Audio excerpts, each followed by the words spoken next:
Hey everyone, how's it going? Juan Dhas here, and welcome back to this week's lesson video. And today we're going to be talking about a comment that was actually left on the previous video I did, which was about comping. If you haven't checked it out, please do go and check it out. It would actually mean the world, and I think there's a lot of useful information in there for anyone who wants to improve their comping.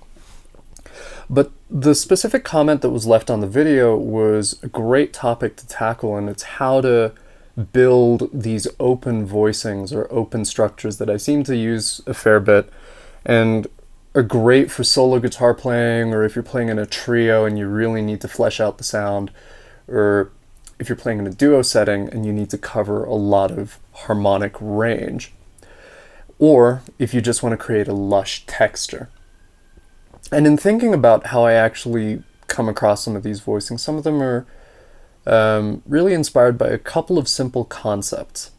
And by simple concepts, I mean they're quite easy to apply to all of your existing voicings. If they're a drop 2, drop 3, drop 2 and 4, any triad shape, you can start using a couple of these ideas to start moving notes about. So without further ado, let's get into it. Now, the first way I like to do, and this always starts getting that initial open sound, and one of the things in thinking about what characterizes the sound is actually dropping the third from chords. For example, if I play that voicing, I can treat it as a C major voicing, so I actually use that quite a bit for C major. It's just a G triad with a C bass, right?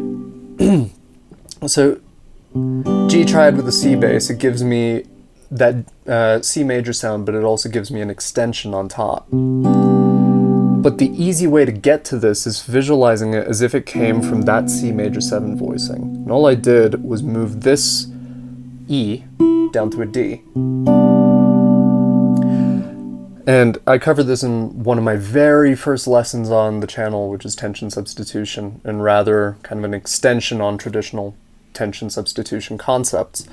But dropping the third from the chord helps give you that open texture because you suddenly don't have the defining characteristic note in the chord.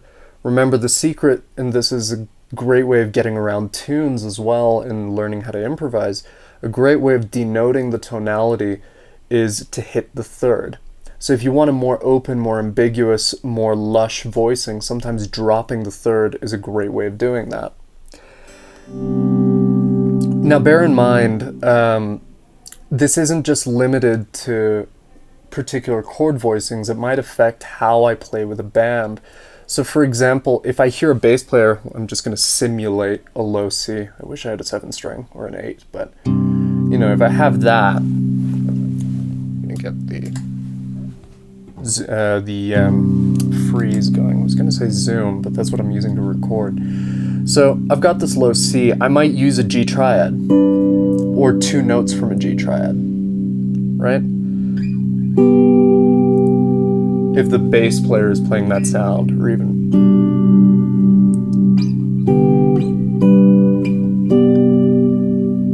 And suddenly that opens up the texture a lot more. So it's a very useful tool to know. So what I would suggest is go through voicings you like. Let's say even this. What happens if you drop the 5th? Or if you move the 5th to another note? You know, move the root around or move the lowest note about. Or let's say something like this for a C major. And you don't have to stretch, you don't have to do these huge reaches with your hand. I'm actually going to cover that in next week's video, how to get around stretches to still simulate using larger sounds. But, you know, having these intervallic sounds where you're kind of dropping the third from each chord. If I were to do it in a minor context, you know, very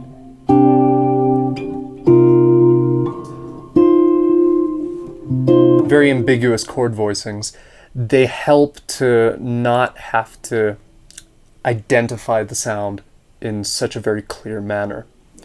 The other way you can generate these open textures is actually to quite literally open up the voicing, physically make the voicing bigger.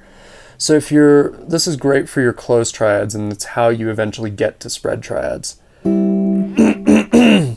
What you would do is you'd take the middle note, or at least the way I think of it. Some people talk about raising it, I think about lowering it. Take the middle note and lower it an octave, and suddenly you have an open triad, or a spread triad. Cover this in my spread triads book, or little booklet, rather. So you can start looking at it from that perspective and going, okay, so what if I take that general concept and apply it to other chords? Let's say the C major 7. I can take the E, let's say, and move it up an octave. And that gives you a drop 2 and 4 voicing. What if I took my A and dropped it an octave and took the C and moved it up an octave? So I'd end up with, that opens up the voicing, right? What if I took the root out, so I was just left with this? Okay, now I can actually use minor spread triads, right? You see, I'm trying to find any creative way I can to just make the voicing bigger. And quite simply put, that's one of the easiest things you can do to get a more open sound, to get a more open structure. Just make the range of the chord bigger. I think sometimes we as guitar players can get kind of used to just sticking to our drop shapes as they are, which already cover a wide range. I mean, we've got a low C and an E that's a tenth apart, but the voicing itself is quite dense because of the inner notes, right? Comparatively speaking, right? In and of itself, it's not the most dense chord out there, but it's a dense structure. It feels quite resolute, and with this open thing, you kind of want to do away with that. So what I might do is take these bigger voicings, or let's say something that's a little more friendly for the hands, and just do something like that. Or I might mix the two concepts together. So I might move one voicing up, or rather one voice in the chord up an octave, and then drop a note, and then, you know, maybe end up with a very different structure. That's a cool sound, right? And it doesn't really tell you if it's major or minor, but the context you use it can. Right?